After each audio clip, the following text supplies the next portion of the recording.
Hey guys, let's have a look at some interesting insights into the timeless classic of the Jungle Book that completed its 10 years in 2026.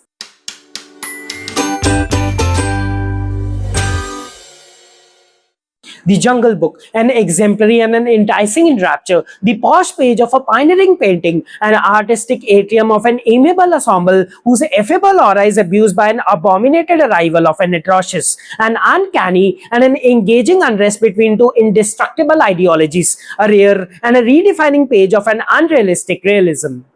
Jon Favreau is a filmmaker that is celebrated across the countless corners that are filled with the love for cinema and this versatile velvet of a visual storytelling. He has given us with some of the most memorable and stylish pieces of those hugely beloved motion pictures whose praises are widely sung across the different dimensions of our planet. He is a name that wildly ignites excitement and anticipation with every project that he decides to embark and lock his eyes upon. The film of our today's topic begins itself with a slightly altered inaugural of the otherwise usually trademark layout of Disney, when the scene shifts onto the more distinctive and densely decorated layers of a flora and a fauna-filled forest, when the deep and biblical-sounding voice of Ben Kingsley lays out the cards of the film's primary and prominent focus. The vivid voice of the acclaimed actor transits onto the scene of the action here, wherein the film's central character seems to be on the lookout for an escape route and a safety boundary that is out of the reach of those hungry sights.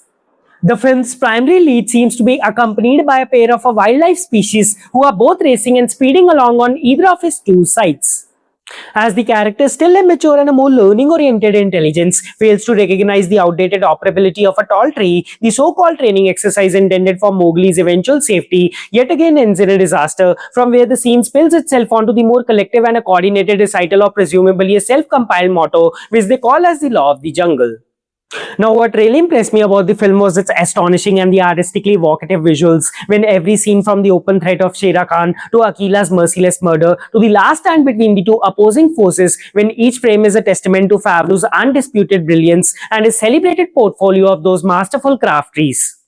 There are many scenes that stand out also in the film, right from the menacing intro of the fearsome antagonist to those highly jovial and the playful sequences with Baloo that are sprouted along the lines of a highly hilarious pack, when the wildlife figure here enacts out a selfish ploy and manipulative tactics in order to swindle out his way to a greedy-eyed meat. Apart from the lovely sequences of Baloo and Mowgli, wherein the relationship eventually evolves into a more selfless and a concerned emotive tie-up, wherein the scene involving Mowgli's kidnapped by a group of those impeccably synchronized monkeys really stands as one of the highlights of the entire film and one of the key pointers that further cements up the film's undebatable stature with regards to its undoubted technical achievements. But the scene that really stands the tallest here for me is the moment when the film's fallacious pose plunges itself out of nowhere and from the shadows of a secret inquisitive whisper launches itself onto the tenacious soul of innocence and chases him down towards the nook of a moving herd, wherein a split-second wit saves him from the wrath of a ruthless rage.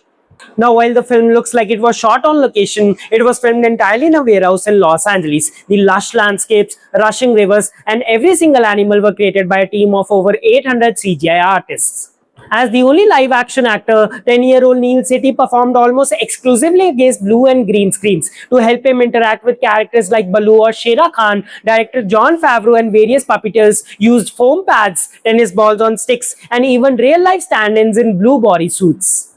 For the iconic scene where Mowgli floats on Baloo's stomach, Sethi was actually sitting on a motion-based rig in a small pool of water. The CGI team later replaced the rig with a furry, 15-foot-tall Baloo and added the surrounding jungle environment. Unlike the 1967 animated film, where King Louie is an orangutan, this version reimagines him as a Gigantopithecus, an extinct giant ape that actually lived in India. This change was made because orangutans are not native to the Indian subcontinent. To make King Louie feel more human, animators integrated Christopher Walken's actual facial lines, wrinkles, and folds into the ape's design.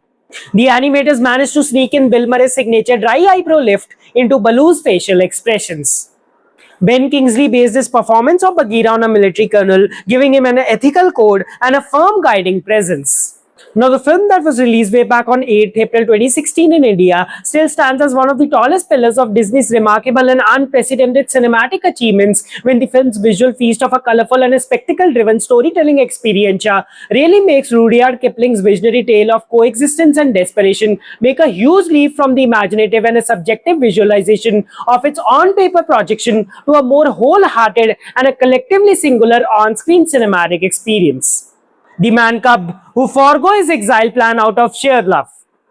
Hey guys, if you like my video, you can click on the like and share button, and you can also subscribe to my channel so that you don't miss up on these types of videos. Let's come together and celebrate the magic of movies.